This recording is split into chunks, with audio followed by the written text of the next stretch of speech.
Turim tokį loftą. Labai populiaru yra, kaip ir minėjau, video loftas.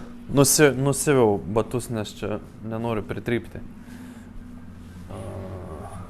Va tokias, nežinau, kokie 5 metrai, 5,5, gal net 6 metrai lubo. Dabar toksai ant bangos yra momentas loftai, todėl kad nebėra daugiau galimybės, nebeišduoda daugiau leidimų loftus daryti.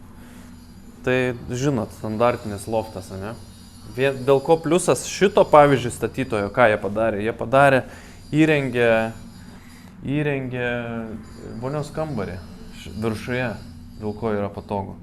Kažkas daro, va čia užsidengia, padaro pilną stiklinę sieną ir pasidaro grinai kaip miegamai. Tie, kas nori ramybės miegamojoje vietoje. Ir va, ką mes čia turim, tai pliusas. Turim spintą įmontuotą ir turim vonios kambarį dar viršuje, kas yra tikrai pliusas.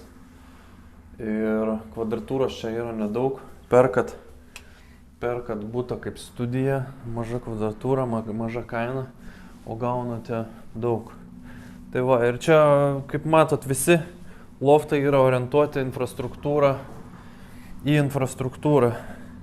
Toksai poilsinis. Čia, ką jūs matot, čia yra grinai dizaino paketas.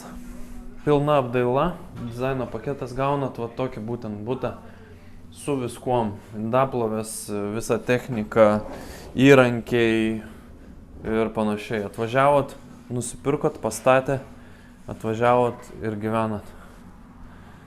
Kaina šito lofto yra 155 000 svarų.